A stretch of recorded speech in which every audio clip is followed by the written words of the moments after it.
Greetings, my friends. Welcome to the Grit and Equity Talks podcast with yours truly, Dr. India White. I'm super thrilled to be here with you guys. I want to first just say, I'm thankful for all of you. I'm thankful for those that have pushed through, um, with the storm and everything. And so, with that said, I do want to transition now, and I want to talk with you guys a little bit about, just what's been going on. But before I get into all of that good stuff, I want to go ahead and make some announcements. First things first, the Grit and Equity Talks podcast with Dr. India White will be featured on X Factor EDU Network. And it will be hosted by Dr. Matthew Joseph, and it can be found on Spotify. In addition to that, I would like for you to follow me on social media, where this platform will also be featured. We're trying to expand it on every platform. If you want to join us, partner with us, please. My Facebook is Miss India White. LinkedIn is The India White. Twitter is Indie Speak and Teach. Instagram is Indie238. YouTube is India White 123. And TikTok is Dr. India White. If you're wanting to be a guest on the Grit and Equity Talks podcast, please send me an email at india.white.123@gmail.com. With that said, I now want to also invite you to my website, where you can go for books, blogs, and to schedule me for a speaking and coaching event. You can also go there to donate for, various causes, whether it's this podcast or for different things like Hurricane Milton and things like that. So, which I'll talk about in a little bit. I also want to remind you guys of some upcoming speaking events and some changes in my schedule. Unfortunately, I did have to cancel Ohio. I hope you guys had a blast there. I was so sad I was not able to join you guys, because it was literally during the Ohio conference that Milton was landing in Florida. And so I kind of could not join you because I did not want to get blown away. And I also, as a result, of had to step back also in Nebraska. Just not a good time at this time. Still recovering from some things with Milton. So I appreciate every one of you guys in Nebraska. I will be missing you. Hope you guys have a blast, and just know that my message of grit carries on, and my message of closing the gap and focusing on equitable practices carries on. And if you guys in Nebraska need anything from me, please do not be strangers. Do not hesitate to reach out. Hopefully I'll be able to see you guys sometime either during the year or next year. But I do still have plans to speak at FAMS. That is a virtual conference for Florida. So I'm excited to do that in a couple of days. Also looking forward to ATM&E Northwest Conference. And then, of course, we're gearing up for next month. We'll be gearing up for South Carolina and some other conferences coming up as well. Some that aren't listed here, and some that, people are, still letting me know that they're looking at proposals. I was looking at keynotes and things like that. And, I'd be honored to join you, however, is best fit for your organization or your school district. Next, please check out the Grit Mini Workshop. Thank you to those that have been, I think the word's starting to get out now, like about the grassroots workshop with the Grit. I think people wanting to know it for themselves. And I want to say thank you to those that are also giving feedback. It's good to see that we're getting some good responses, and I hope that you guys will be able to really use and really utilize the tools of the Grit framework and everything from the workshop. Now, this podcast, remember, if you're trying to close achievement gap, but you're having classroom management issues, or your students just aren't motivated to do the work, then join me here. We're going to talk about different tips around grit and equity, and like how we can bridge the gap, how we can motivate kids and whatnot. I also want to remind you guys of the Grit Academy, how we are doing our best to provide online tutoring and learning for you. And so with that said, I do want to now transition, and I want to talk about just in general having tough grit. We all know that Dr. Angela Duckworth talked about grit. Okay, she's the queen. She says grit is whenever we have passion and perseverance to obtain a long-term goal. I say it's great resilience in time. It's when you have a certain amount of resilience over a certain amount of time. The more resilience you have over a shorter amount of time, the more grit you have. That is being proved right now by those, God bless all of them, that are helping us to get recovered here in Florida with Hurricane Milton, which I will be talking about some of the updates with that. And, so when you have grit, you're able to bounce back. But sometimes our grit levels are challenged. Sometimes you have more grit than others. And right now is a season where many of us, our grit has really been challenged, trampled on. And if it wasn't for the community and if it wasn't for us sticking together, many people would have given up a long time ago. We all know that, unfortunately, Hurricane Helene came and it devastated Florida, Georgia, South Carolina, North Carolina, and beyond, Tennessee. I mean, it was horrible. And then Milton showed its little ugly face right afterwards. And I'm so angry about that storm. I am so angry about the storm because so many people that are very gritty, very resilient, were holding on, to dear life, holding on to just a little bit that they had.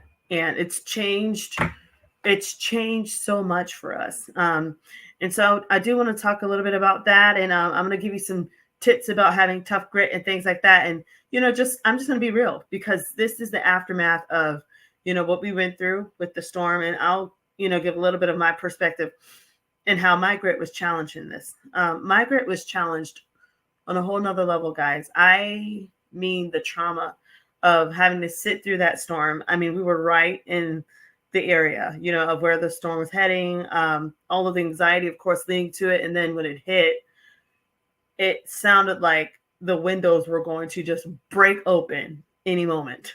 The sounds, the smoke detectors going off. And the thing is that the storm hit in midnight. So you're already tired.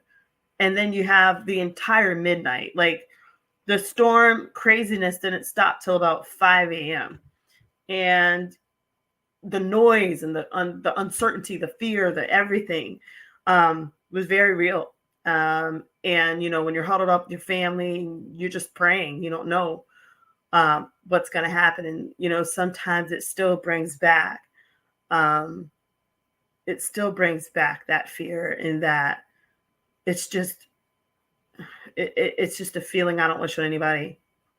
And so, we got through that, but then it was like, clean up, let's look and see, let's look at the damage, let's look and see. And, I've told you guys, I've had some family members that lost, they lost their home, and, they were displaced because of the storm.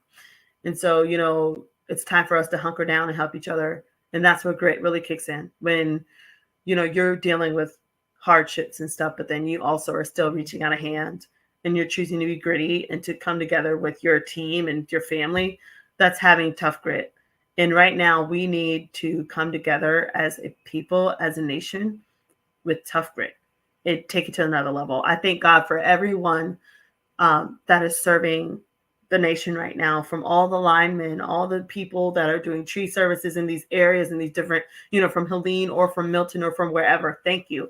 From the Marines and the National Guard, the FEMA representatives that we've been seeing. Guys, I'm telling you, it has been so much that has taken place, from empty shelves on the grocery stores because, they were out of power for like 18 hours. And so they had to throw everything out, to now they have to restock, like, there's a lot there. And then, of course, those working gas stations, God bless their hearts. It was so tough. We went for days without power, days without gas. And then, you had to where certain gas stations had only premium gas, and it was like first come, first serve. People were camping out, at the gas station, just hoping they can get gas. So I'm so thankful for what Florida is now doing with the leadership in Florida, that they're now giving gas, especially to areas that were heavily hit, Sarasota, Tampa. So we're sticking together, and, and then of course there's more emotional grit, that and resilience that has really been, I'm talking, we really have to stick together. For instance, Siesta Key is like, that's like my spot. That's one of my spots. And to know that it was just destroyed is heavy for us. This is a place that I love driving through. I love driving through St. Armand's Circle and, Longboat Key, Lido, all these. And, for all of you Sarasotans, you know exactly what I'm talking about. And to have our community ripped apart, and then to drive through Tampa and see Robles Park flooded, and to see, just the schools that were damaged, hundreds. I mean, it's horrible. And, the, it hurts because it's home. It's like, this is where I was born and raised, Sarasota, and I did my stomping grounds in education. Love me some Hillsborough County. I have a bias towards Hillsborough. I think they're doing so many things right. And so when one hurts, we all hurt. And so we're hurting, but we have to move forward. And the way we do that, guys, is through grit. And if you're listening and you're in any of these affected communities, know that we are standing with you. I am standing with you guys. And if you guys are on the show and you have the ability to give and to help, please reach out to Hillsborough County Schools, reach out to the city of Tampa, reach out to Sarasota, reach out and see how you can, contribute. Reach out to Venice, Fort Myers, Port Charlotte, all these areas, and see what can you do, what can your company do? What can you do to give back? Because I promise, they would love your support.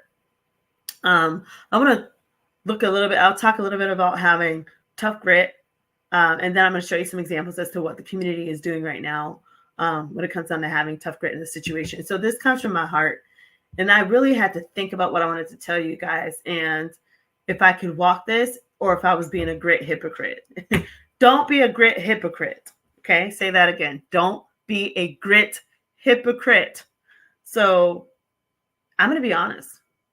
During this Milton thing, there was a part of me that was like, I felt like I got knocked out in the ring. As if like Mike Tyson knocked me out, flatlined me. Because there's one thing to be born and raised in Florida like I am, to sit through Hurricane Andrew, which I did, sat through Hurricane Charlie, sat through Irma, sat through all these, and it was like, it was a hurricane. You expected some winds, you expected some trees down, but this one was different. It hit us different. I mean, there was way more flooding, and this particular storm uprooted big trees. I'm talking like oak trees, solid trees. Like, I have not seen so many big trees, uprooted, like nothing. And so there's just a lot of trauma. So we have to come up with a plan as to how to start over.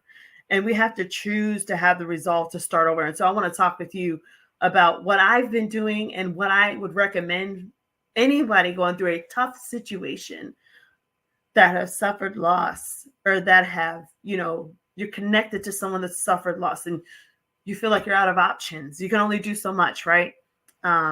So some tips for having tough grit. I want to talk with you about that. And that's one, being intentional about bouncing back. So there's something about having like a gritty resolve in you where you're like, yeah, I'm going to be resilient. So I'll get up, but then you just kind of like sit in this despair almost. And it feels like you're just rotting in this hopelessness and this despair because you're just reliving the moment and you're dealing with the trauma. And please forgive me for my transparency on the show today. I mean, I know y'all love me, so it's all good. I love y'all too. But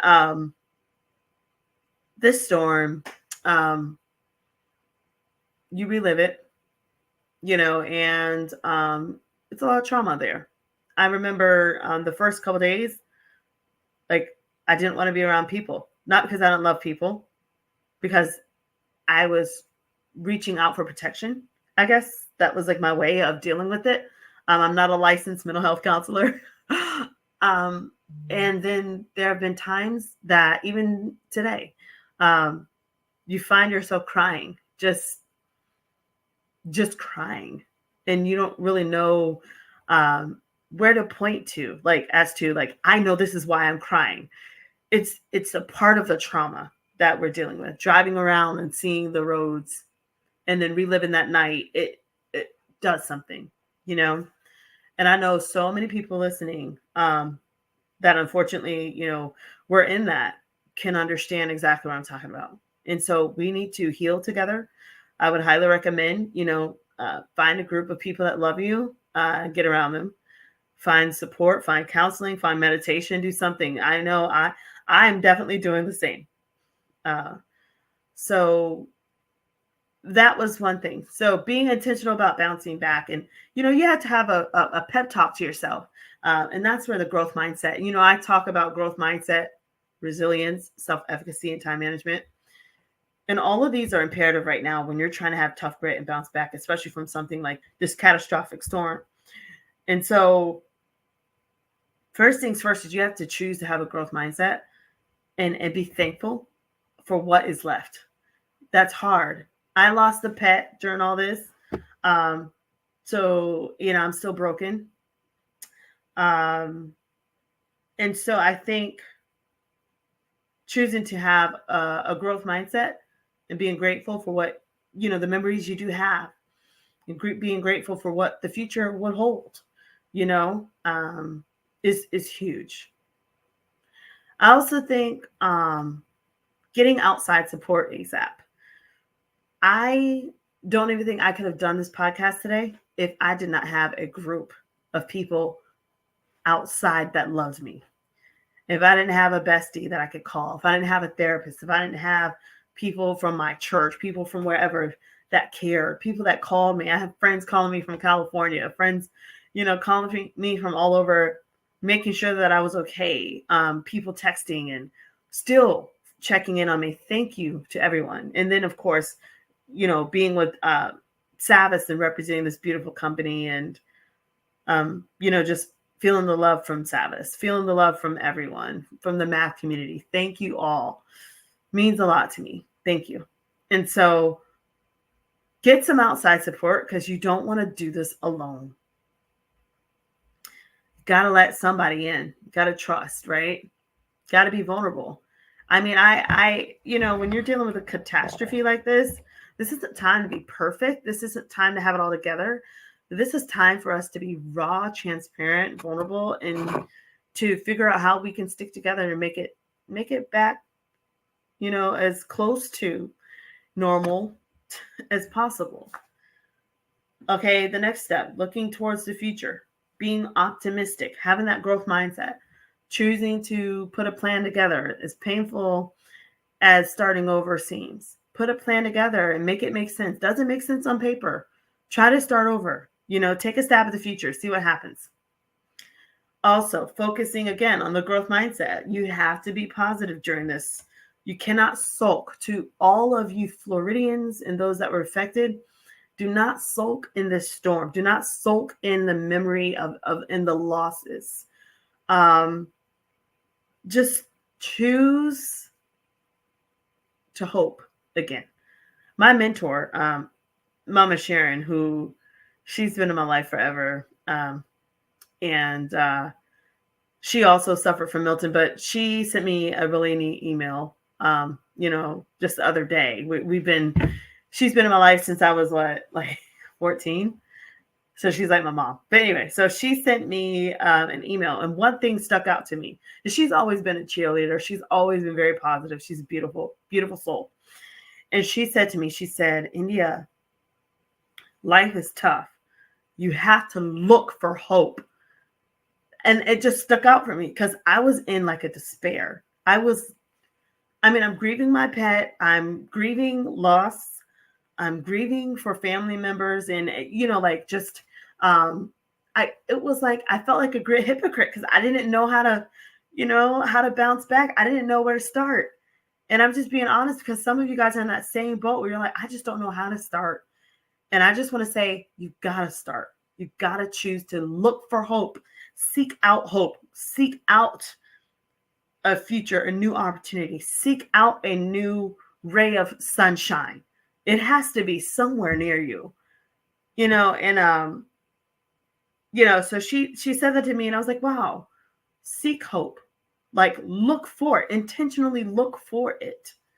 So that's something we want to do. And that happens to the growth mindset. And then, of course, be honest and know that it's okay to not be okay. It's okay to not be okay. It's okay to be hurt. It's okay to grieve. It's okay to be angry. It's okay to go through all those emotions. But you have to go through that, wipe your tears, and talk yourself into a new start. Talk yourself into a new day. I was the aftermath of the storm, it was tough, guys, trying to wake up and, oh, it's a great day. And usually I'm like, the bubbly, I'm a morning person. I love waking up, all that. And this hit different. So I would get up and it was like, tears because of so much. And knowing what my friends lost. I mean, one of my daughter's old babysitters lost everything. Like, I mean, so long story short, choosing to say, no, I'm going to make myself be happy. I'm going to make myself be grateful. I'm grateful for the people. I'm grateful for the love that has been shown. I'm grateful for the support. And I'm grateful for those around me that have exemplified grit and exemplified a new opportunity. And thank you to those on the front line, from, medical professionals, law enforcement, the mayor, just everyone in legislation, everyone, principals, superintendents, people that are, helping to get schools to start back, and schools that have started back. They're trying to put a spark and a spunk in those children so that they can smile again and get some type of sense of community again. Thank you to all of those amazing people that are just, they're heroes right now.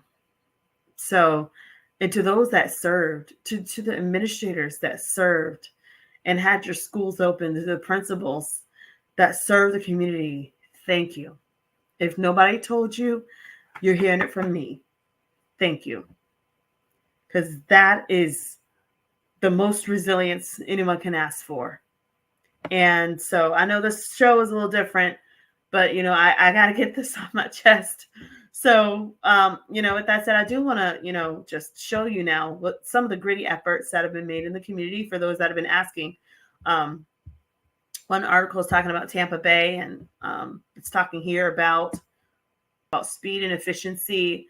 Now, the mayor did mention how there's been so much debris. She spoke about how it's going to take so many dump trucks to really clean up, guys. I'm telling you, there's just so much debris, and there's so many household items that were flooded and damaged on the side of the roads, and it is just throughout the city.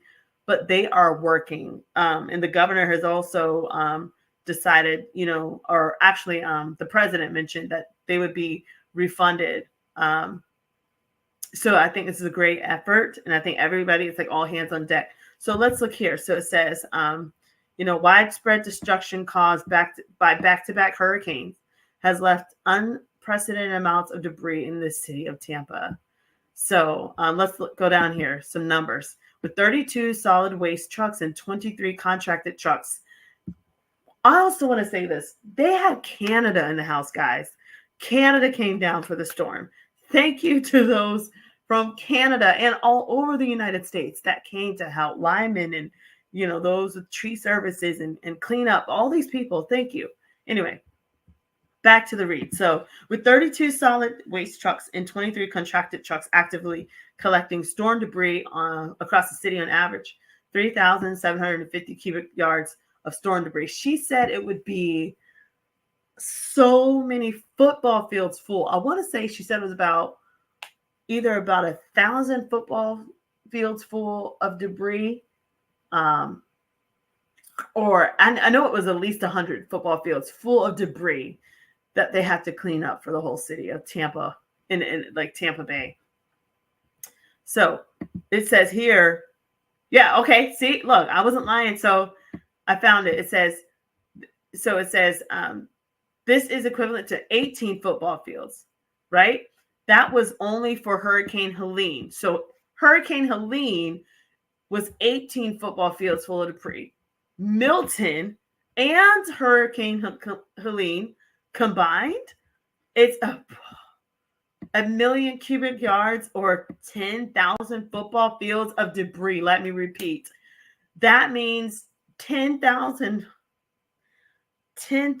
football fields full of debris that our city leaders, these rock stars, have to clean up. And they're given 3 months, I think it was, to 90 days to get this cleaned up for a reimbursement. So let's hope that they can do this. You talk about grit. Yeah, you try cleaning 10,000 football fields. That's a lot. So yeah, so it says they're going to do it in 90 days. Yeah, so Mayor Jane Castor, and she says, we want residents to remain assured that we are stretching our current resources and working through challenges to clean up communities as quickly as they deserve. You talk about grit. Wow. And so this is amazing. And then they're talking about the charges and how much it is. So privately hired companies are charged $95 a ton. There's just a lot going on. So, these guys are busy at work, and I'm so thankful. But that's what's going on there. So they have to clean up about 10,000 football fields. So please remember these people and be good to them, and, send your positive thoughts, your donations, your prayers, whatever, because they need it. And then yes, swollen rivers, especially like with Lakuchi is one that it seems like it just keeps rising, and just positive thoughts towards them. And then there's one here. It says there's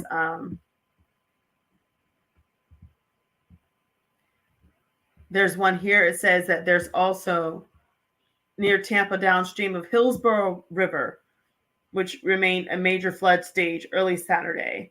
And then Alafia River and Lithia east of hard-hit Tampa. There's just a lot. And then this Anclody River, which is north of Clearwater. So there's just a lot going on. It says a lot of people have been trapped in flooded homes.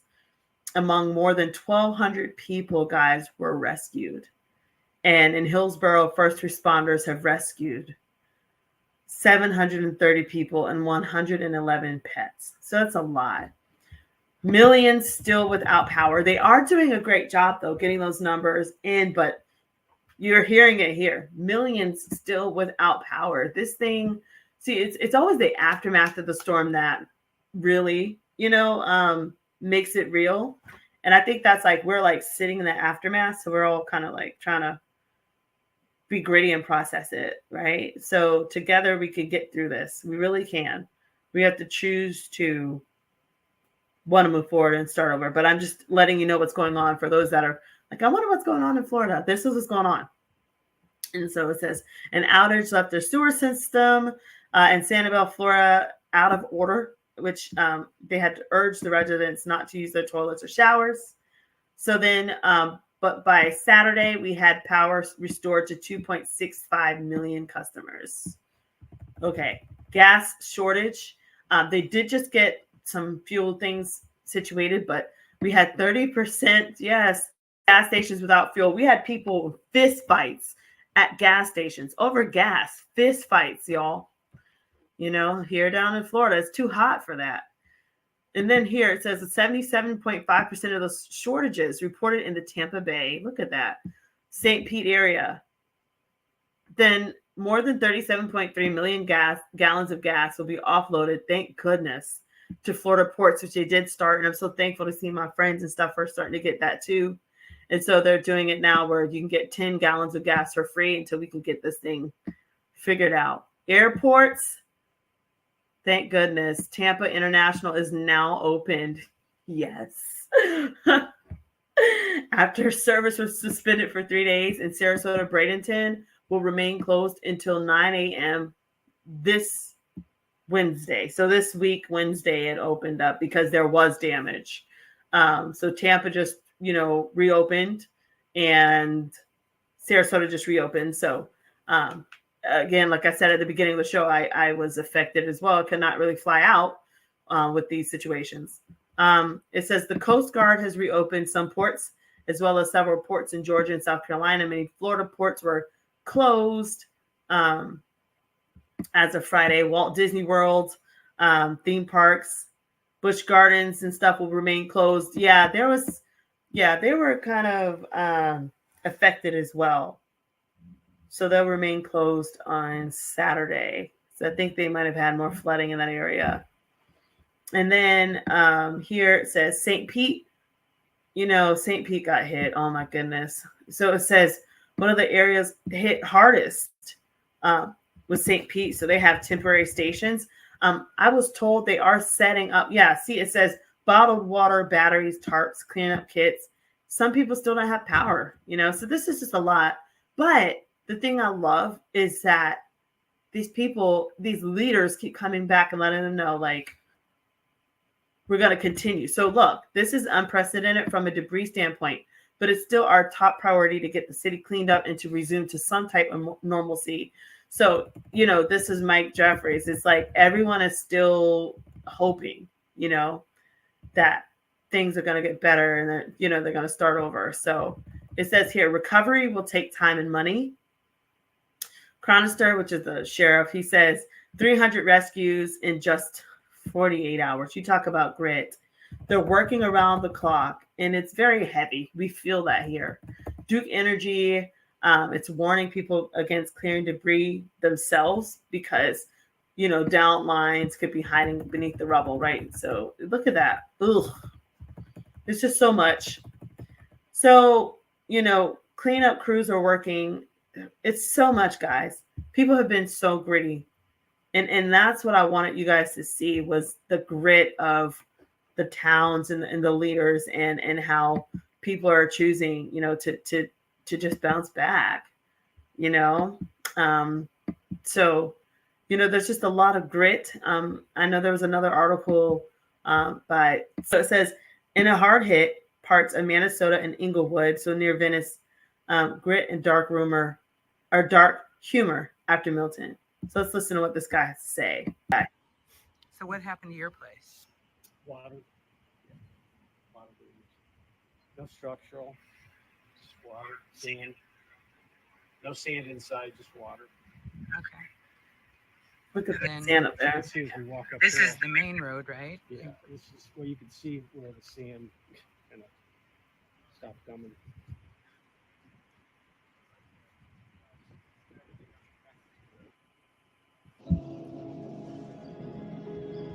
Whew.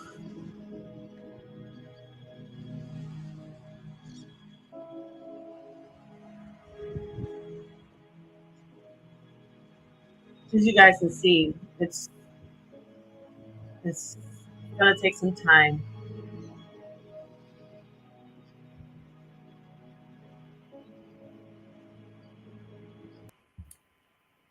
Definitely gonna take some time. And so we need a lot of grit. We need to stick together. We have to choose, again, like I said before, we have to choose to bounce back. We have to choose to get outside support, looking toward the future. The thing I love about every one of these leaders is they all focused on how they're going to start back. Hillsborough County starting schools back, later on in the week, trying to have that sense of normalcy. It's like, I think you have to have like a word, like we're all in, but then also like the goal is normalcy, getting back to normalcy. So to all of us that are, trying to be gritty in a time and have tough grit, we have to have like, I talk about having resilience over time because you're trying to achieve a goal, right? What's the goal? Well, the goal here is to get us back to normalcy, get us back to enjoying the sunshine state, getting back to enjoying, our way of life and the way things were. And, it might not be exactly the way it was, but we can at least strive towards that normalcy. So to those that are on the ground, in the trenches doing this, thank you from the bottom of my heart. And of course, our community, we all thank you. And so we just have to choose to not sulk in despair, but we have to choose to get back up and to choose to start over and just have a goal of hope. Seek out hope, like my mentor said. Seek it out on purpose. Look for it day by day. We've got to take this one moment at a time, one day at a time. And so with that said, guys, thank you so much for joining me again on the Grit and Equity Talks podcast. You can find this podcast on the X Factor EDU network with Dr. Matthew Joseph and also on Spotify. Also, check me out on social media. Facebook's Miss India White. LinkedIn is The India White. Twitter's Indie Speak and Teach. Instagram is Indie238. YouTube is India White 123. And TikTok is Dr. India White. Thank you for the new subscribers. Also, check out the website, www.india-white.com for books, blogs, and to schedule me for a speaking or coaching event. Again, I have updates here about the events. The next event I will see you guys at will be in Iowa and FAMS, and then ATM&E, Northwest, and beyond. So I'm looking forward to joining you guys all over this nation. Thank you to everyone, even to those that I unfortunately had to cancel. for opening up your doors to me, to be among you beautiful people. And shout out also to Georgia Conference and to Savas for presenting on GRIT. Check that out when you guys get a chance if you're in the Georgia area. Also, check out the GRIT mini workshop, grassroots workshops website. Thank you, Robert and team, for that. And remember, again, if you're trying to close achievement gap, you're having classroom management issues, or your students just aren't motivated to do the work, then, join the Grit and Equity Talks podcast, and we will get through this together. So with that said, thank you so much for joining me again on the Grit and Equity Talks podcast. And until next time, stay gritty. See ya.